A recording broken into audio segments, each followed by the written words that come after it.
Welcome to the Cabral Concept, where board-certified naturopath and integrative health practitioner Dr. Stephen Cabral shares how he was diagnosed at the age of 17 with a life-altering illness and given no hope for recovery. It was only after studying and traveling all over the world did he discover how to combine ancient Ayurvedic healing practices with state-of-the-art naturopathic and functional medicine to fully rebalance the body and re-energize it with life. It's time to discover how to get well, lose weight, and finally feel alive again. And now, here's your host, Dr. Stephen Cabral.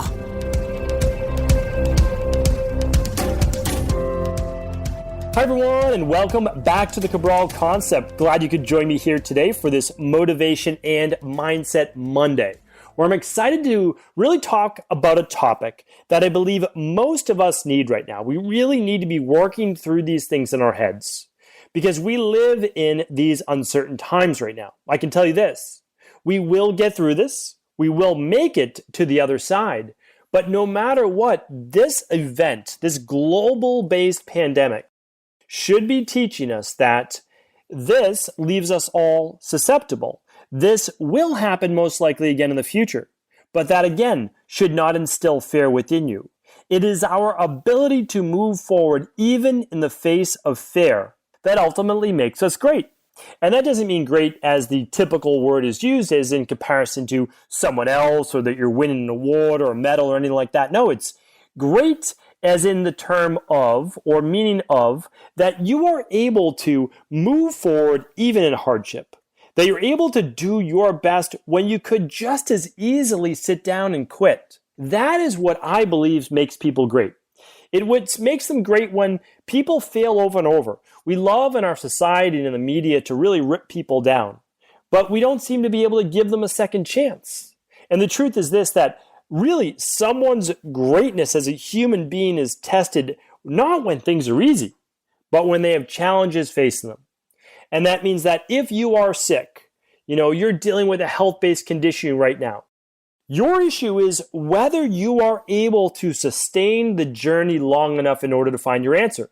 Because there's no doubt about it, you will find your answer. Does that happen in the next week or 2 weeks or next month? I don't know. I think people that run lab testing, that work with coaches or doctors or integrative health practitioners, they stand a chance at finding their answer faster. That's absolutely what I did to find my answer, but my answer took a while to get to it. What I had to do was, I had to try to sustain my ability in terms of my mindset in order to move forward. And that is because I met with many great practitioners and I would follow their programs and I actually started to get some results. I started to feel that much better. But then what happened was I would relapse and I would think that everything I just did was for naught. But what I didn't realize was it was all teaching me how to begin to move forward, what things worked, what things didn't work. So that eventually when I met that mentor of mine, and there were no podcasts back then, there was no really big functional medicine field. But what I did was I read books and I really reached out to as many people as possible. I went to seminars, kept moving my education forward. So I put myself in position to eventually find that person who would pull things together for me. But again, it's never even that black and white. Even when I met my mentor and they started combining functional medicine lab testing with Ayurvedic medicine, with different forms of integrative health, even at that point, I still had to grow. I still had to learn. And that's why I invite you during these times, whether you're dealing with, again, relationship issues, body transformation, health, spirituality, which maybe many people are right now. Like, why is this happening right now? Or you're dealing with career-based issues with now, more people than really ever that are getting laid off, that are having difficult times during this global-based pandemic. It is our responsibility, as I believe, that we can't control the outside environment, but what we can control is what are we going to do about the current situation we're in right now? And that current situation is different for each individual. Again, some people are dealing with they're doing fine in their career, but they're dealing with health issues or relationship issues. So that is what we have at hand. That is what we need to work on. And it is at this moment that I believe, and when anybody's dealing with an obstacle in their life that either doesn't seem to be going away, that they can't overcome, or it's something new, is that they simply aren't able to overcome it for really one of two reasons. One is they might not have the information. They literally may not know how to overcome their current condition.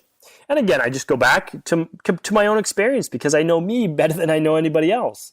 But I wasn't able to get healthy until I was able to figure out what was wrong with me. And I mean, again, that goes for pretty much anything else in my life. I couldn't be a better person in a relationship until I realized, like, well, this is not what you're supposed to do in a relationship. And I couldn't be better in terms of spirituality until I went down certain paths. And again, in body transformation, I did a lot of things for my body in terms of body transformation and bulking up my body and adding a lot of muscle. And then I realized, well, that's not what's best for my health. So what I'm asking you is this, is that I don't think that very many people innately, they don't start out as being great.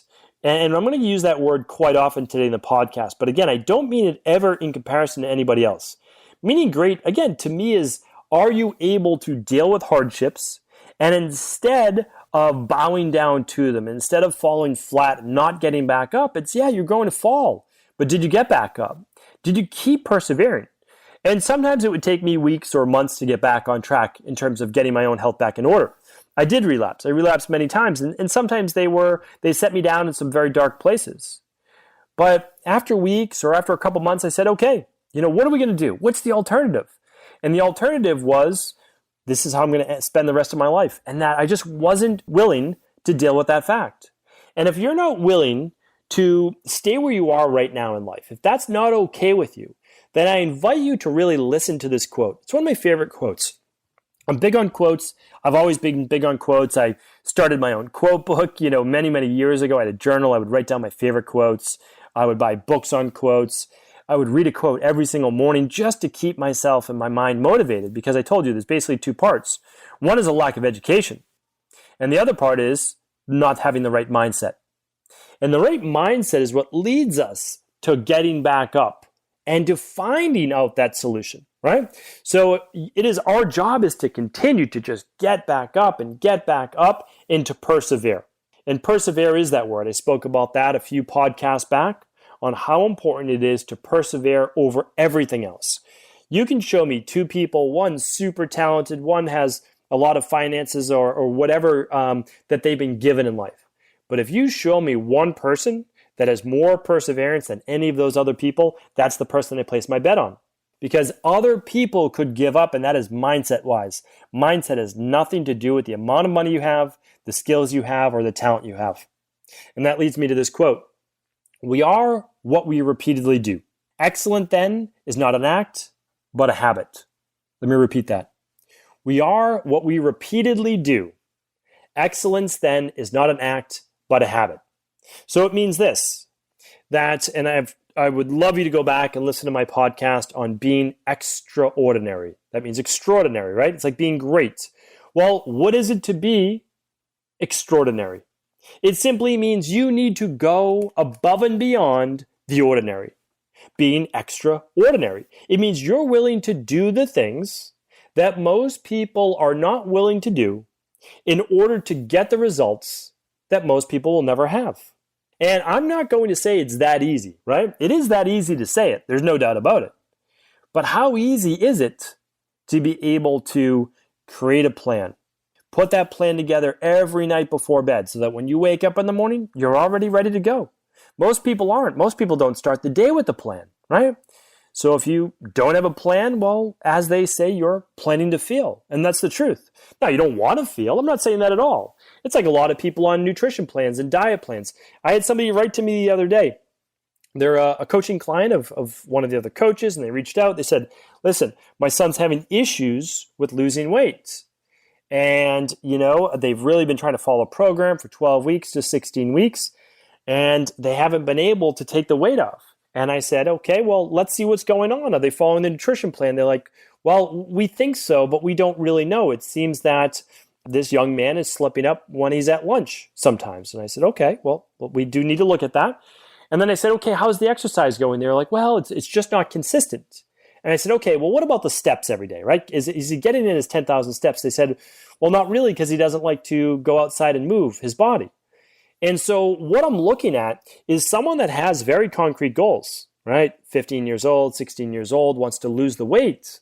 But the things that allow for excellence, and here's the thing, and I'll say this before I finish that, is that some things in life don't come as easy to certain people, right? If you are the endomorphic body type, it's always going to be more challenging to keep the weight off than it will be for an ectomorph.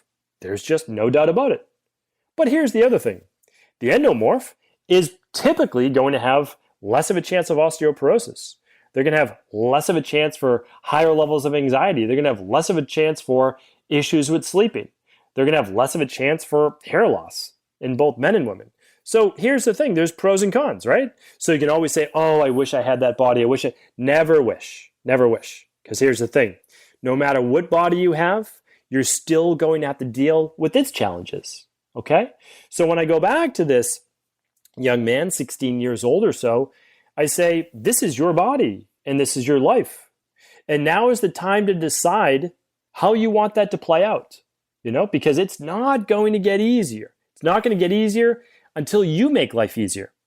And what I mean by that is this. Until you come up with a lifestyle that feels normal, that feels like your new normal, your routine, where you're not eating pizza at lunch, or you're not maybe having some candy or things like that, because you're feeling down, or that you're moving your body on a daily basis. When your metabolism is low, you don't need to over-exercise, but you need to move your body. You need to get the lymphatic system moving, especially if you're on a host of medications. Remember, medications fight against you every single day. So the goal should always be work with your doctor, work with your health practitioner to get healthy, and then work with your doctor to wean off them as your doctor feels appropriate. Because medications cause imbalances in the body. There's no doubt about it. I mean, statins is one of the best examples. Creates atrophy essentially in the heart muscle and the muscles themselves. I mean, it's a terrible drug, but I understand why people use it. People use it so that they don't have cholesterol buildup in the arteries, and that makes sense too. But there are ways that we can mitigate this, right? There are ways that we can mitigate cholesterol buildup, and that is through the de-stress protocol. And that's the acronym de-stress protocol, right? That's diet and exercise and stress reduction, toxin removal, rest, emotional balance, supplement protocols, and success mindset. Are they easy to do? Well, no, they're not, but life isn't necessarily easy not doing them either. You get to pick your choice, right? Do you want to do the work, or do you want to suffer from the poor quality of life? Because I'll tell you right now, someone asked me the other day as well, I was being interviewed on this podcast, and they were basically saying, listen, it's okay to be 100 pounds overweight. It's okay to be 120 pounds overweight. You should love your body, and that should be fine. And I said, I agree with 50% of what you said. I agree that you should love your body. I agree that you should have self-love. I agree that you should have self-appreciation. What I don't agree with, and that's because I'm on the other side of it, it's not okay to be 120 pounds overweight, okay? It's not okay for any of the parts of the body to be imbalanced if you're not okay with the consequences of it. Because again, I don't believe necessarily that life is super easy and that it's easy for people always to lose the weight. I'm not saying that at all. Meaning like, at no point do I think it's okay for someone to be unhealthy and have high blood pressure. So I'm not saying it's just a weight thing. What I'm saying is, yes, there's nothing wrong with that person's body from an aesthetic standpoint. That I want to remain clear on. There's nothing wrong with that at all. But from a health standpoint, here's what happens. Greater chance of cancer, greater chance of type 2 diabetes, greater chance of stroke, greater chance of heart disease, greater chance of kidney stones, greater chance of COPD and lung-based issues. So what I want to say is this. People are not looking at it when they're 30 years old and 40 years old and maybe even 50 years old at 100 plus pounds overweight. But what they don't realize is that it makes all of life that much harder. You're going to be on a host of medications. You're going to have joint-based problems. You're going to have problems sleeping because of the compression on the chest and the lungs. And I work with, again, so many pulmonologists that share this information with me. And also, you're not going to be happy if you have children and grandchildren and you don't get to see them grow up. Because I work with the people towards the end of their life that are dealing with a lot of these issues. And they said, I would have given anything to know what I know now 20 years ago, 30 years ago, which is why I can't always say the things that people are going to be happiest with, but I will always share with you the truth. And when you go and you speak to somebody in their early 60s, and that's end of life for them, they're dealing with a host of chronic health issues, everything from diabetes, again, heart disease, high blood pressure, stroke candidate, metabolic syndrome, and cancer. And part of that was from being the 100 plus pounds overweight. It's why I talk about weight loss quite a bit, because in order to live your best life, you need to take care of the vessel that carries you through life. And it's also why I say at the same time, you don't need to be super thin. That's not what it's all about. I don't believe that you need to have six-pack abs. And I don't believe that many people with six-pack abs are a whole lot healthier, believe it or not, than those people that are 20, 30 pounds overweight. Because what you do a lot of times to get that lean, if it's not natural for you, is that you have to sacrifice a lot of your health as well. So what I'm asking people to do is create the best body for them. That's it. A healthy body. And I'll know if your body is healthy based on your cholesterol, based on your blood pressure, based on your fasting glucose levels. So it's not opinion. It's simply fact-based in terms of health. But then what do we do to help the person that's 16 years old? What do we do to help the woman with Hashimoto's at 45 years old? Or what do we do with the woman who's 70 years old and dealing with osteoporosis? Or how about the guy at 40 years old with low testosterone that shouldn't have the low mood, the low libido, the low energy? Like, what do we do? Well, here's what we need to do. We need to understand that we are what we repeatedly do. That means we've gotten what we've repeatedly done. And sometimes it's a good thing, sometimes it's a bad thing, but sometimes it wasn't even our fault. Meaning when I was 17 years old and I got extremely sick, well, I became what I repeatedly did. And that was take amoxicillin every day of my life for the past 3 years. Took it all sorts of times growing up. I went to school. I worked a job. I played 3 sports. I was trying to be a perfectionist with school. I was going to get ready to take my SATs. So I was stressed out. I had all sorts of gut-based issues. I was eating poorly. Well, I became what I was doing, which was living life to a not so healthy and not so balanced level. All right. So when I look at that, I say, I had to then change my situation. And even when I changed my situation, I was only as good as the intel and information coming in. So I got a little bit better, and no doubt about it, and then I would relapse. Well, it's because I didn't have all the information yet. However, I had to work the process, right? So excellence then is not an act, but a habit. So you don't become excellent overnight. And for me, probably it will take, for me, it took a whole lot longer than it probably will for you. I'm probably a lot more stubborn, or at least I was back then, than probably most of you. And if you're listening to this, that's a good thing. It means that maybe you'll be more open than I was. Maybe you'll be more trusting than I was. Maybe you'll be less skeptical than I was. And hopefully you get your results faster. But either way, we need to begin to work the process. And that's why I love stories of inspiration. I don't take in a lot of information besides that in the health field. It's what I do. It's what I specialize in. It's what I love. But I love inspiring people and I love inspiring stories. And I got introduced to, not in person, but over the terms of their teaching, to a guy named Cameron Hanes. I don't know if anyone is actually familiar with him, but basically he became a very famous bow hunter. And I'm not even a hunter, so it's kind of strange, right? But I take inspiration from where inspiration lies for me. And I don't even know how I exactly got introduced to this person, except that I've started to get a little bit more into archery. Archery, obviously, is just basically shooting at a target. And I did it for the first time. I'd played around maybe just a little bit before, but nothing really besides an interest. But my whole family went and we did it while we were on this little ranch in Australia, and it was amazing. And my oldest daughter just loved it. She just loved being able to have that challenge. And I said, okay, I want to take you when we get back, to the US. We'll find a place. And of course, now everything's closed, but we will get to that. But here's the thing. So I said, okay, I'm going to watch some archery videos because I'm a pretty obsessive kind of guy. So I get into these things when I do see them. And so what kept coming up was this guy, Cameron Hanes. And so it was amazing. It was almost like, you look at these things because I'm looking for inspiration too, because again, we're in challenging times right now. And I see someone who basically their motto is lift, run, shoot. And you don't have to agree with hunting or not. I mean, I'm not a hunter. I don't believe that I could actually kill an animal, but I'm also not against it because I have to be realistic and not hypocrite that if I eat some meat or ate some fish, well, those animals are also killed in order for me to eat some of that food and other people as well. So I pass no judgment. I try not to pass judgment on people in general because for the most part, I don't understand where they're coming from. I don't live their life. And so, again, I try not to pass any judgment. I hope, and that's always my goal is that don't judge or you will be judged, and especially in your own mind. So I've had to work a lot on that, and so I simply place no judgment. You are welcome to. That's your prerogative, and I place no judgment on you for doing that if you choose to. But here's the thing. I took inspiration from him. Here's why. He works a regular 9-to-5 city job in Oregon. Oregon. So he came from a small town, grew up, parents were divorced, grew up with a stepdad, didn't really love his upbringing. Here's what he did. He said, I am from the middle of nowhere. I don't know what I'm doing with my life. And then somewhere around, 19, 20 years old or so, he said, I want to make something of my life.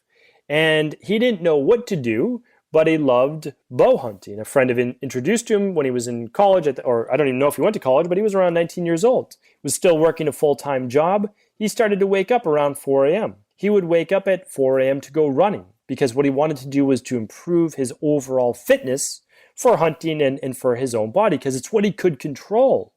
So he wakes up at 4 a.m. He goes for a run, his first run of the day. Sometimes he does two.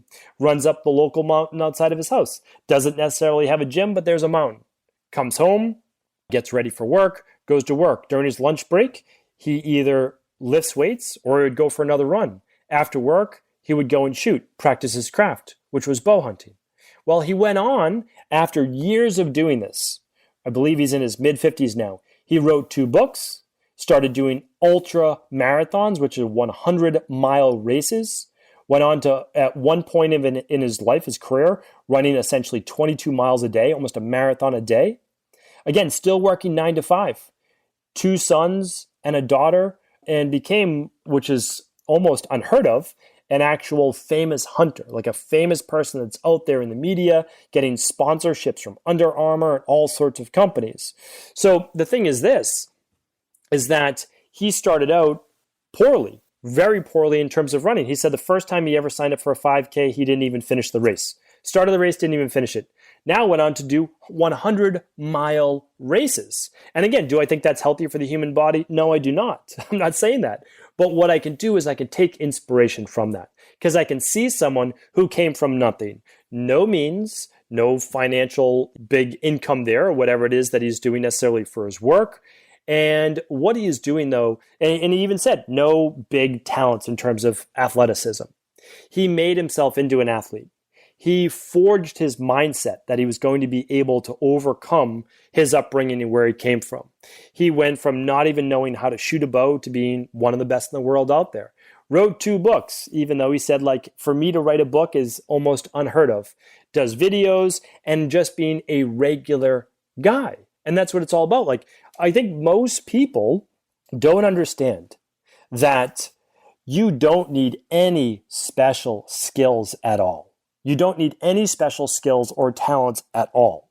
What you need to do is essentially find something you're passionate about. Being a parent for your children, being a grandparent for your grandchildren, being someone that's committed to their local church or community, being a health coach or integrative health practitioner, a doctor, whatever it is that you're committed to, or creating an income for your family, whatever it is, that's all you need. You don't need to even know how to get there yet. Cameron Hanes didn't know how he would eventually become successful. Well, he worked his regular 9-to-5 job. On top of that, started to learn some skills. On top of that, started to produce some videos. On top of that, submitted some articles to magazines to get written. Then it led to the sponsorships, it led to the books, it led to all sorts of other things. But all he did was find something he loved to do, that was passionate about it, and began to move forward from there. So if you're passionate about transforming your health, losing that 100 pounds, if you're passionate about spirituality, right? Getting really that connection back with the Creator, with the universe, with God, whatever you want to say, then move forward with that. What about your relationships? Are they where there should be? Whatever you are passionate about, then all there is left to do is this. It's we are what we repeatedly do. Excellence then is not an act, but a habit. And it's not a habit that you do 4 out of 7 days a week.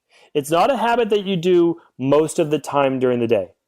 Excellence in moving forward in life is being committed to a new life, to a new lifestyle, something that you are not going to be able to get perfect right away.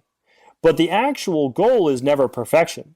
The actual goal is the pursuit of perfection, or simply the pursuit of a worthy ideal.